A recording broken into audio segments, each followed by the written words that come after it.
Hello, dear students. I am Mrs. Basmazghal and I'm here to help you get ready for the English exam.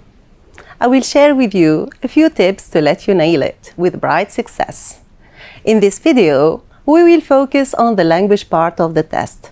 Are you ready? So let's start then.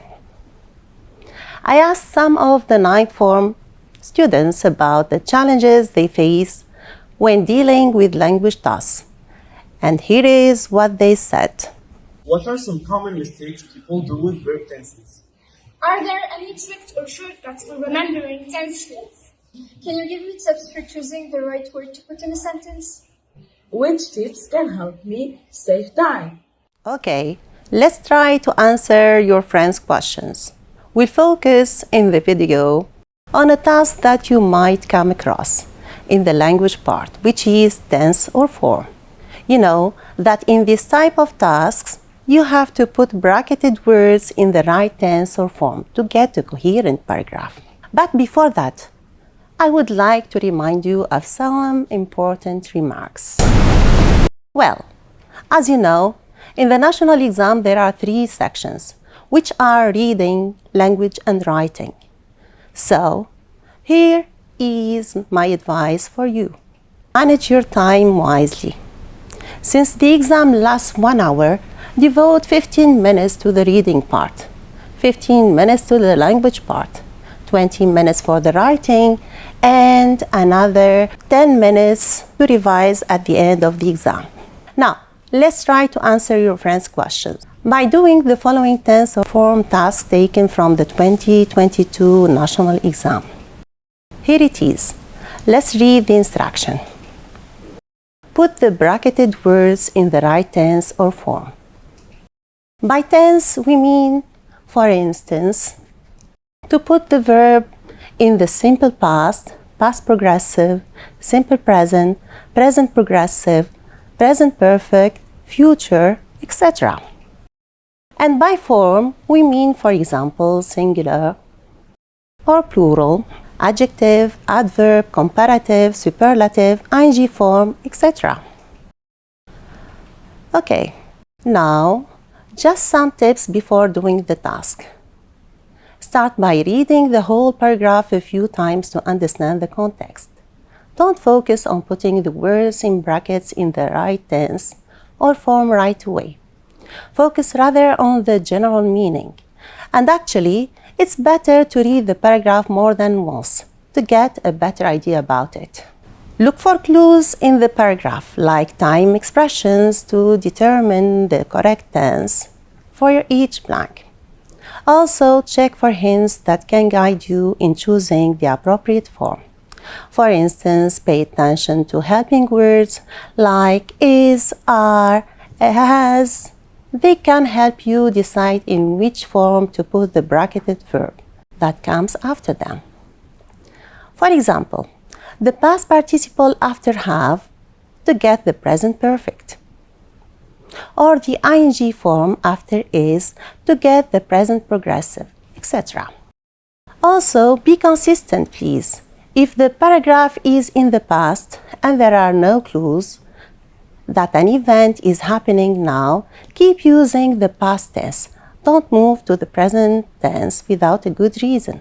And don't forget to reread each sentence to make sure that your answer makes sense.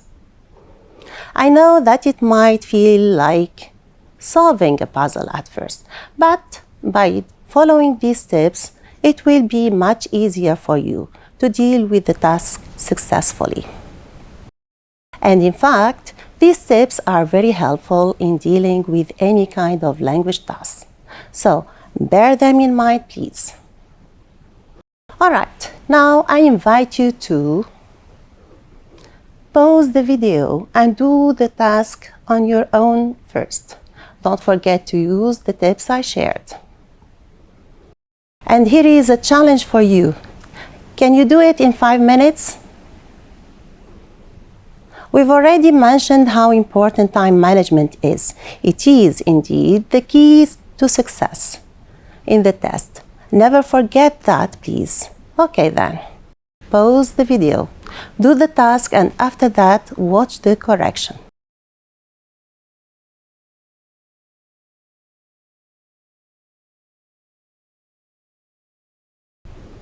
Time for correction.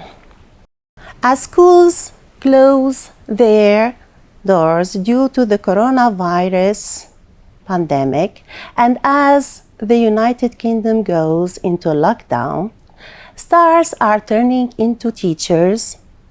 Many fame, blank, faces. Here we have to fill in the blank with the correct form of the word fame in order to describe the faces.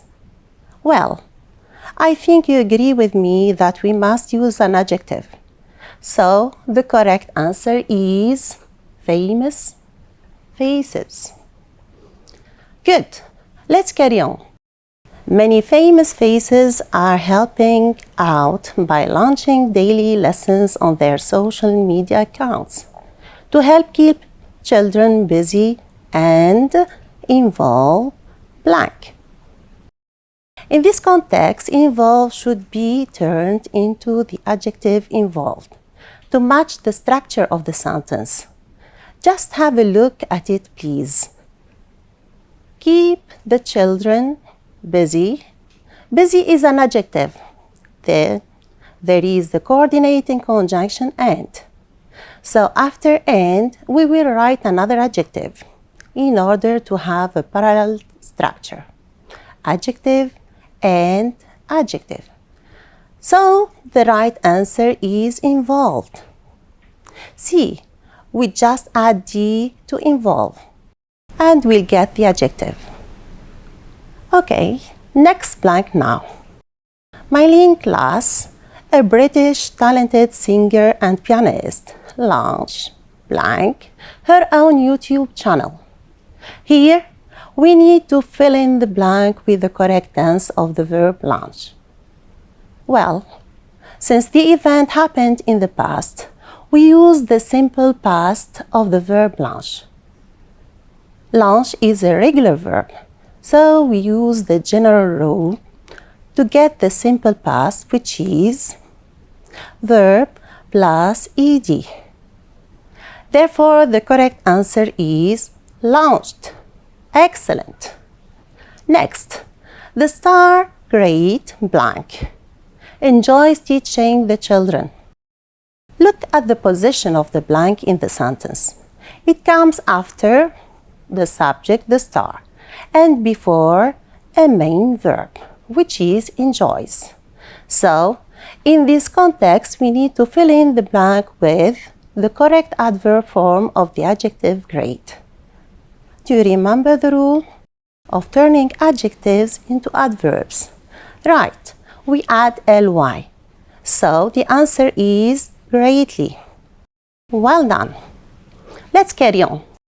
Music has always been seen as an excite blank subject. Again, let's focus on the position of the word in the sentence. It is between the article an and the noun subject. So, what do you think we need to have here? Yes, that's it. We need an adjective to describe the noun. What is the adjective form of the verb excite? Think a bit. Absolutely, it is exciting. Try to read the sentence now and see if it makes sense. Music has always been seen as an exciting subject. Yes, this is meaningful and grammatically correct. Wonderful. Now, with this, we come to the end of the task. Let me just remind you that you must reread the whole paragraph at least twice to check your answers. Make sure that the sentences are both meaningful and grammatically correct. Mind the spelling of the words and please write clearly. One last piece of advice, sometimes it may be necessary to capitalize the first letter of the word that you write in the blank. For example, because it is at the beginning of the sentence, so don't forget to capitalize it in such cases.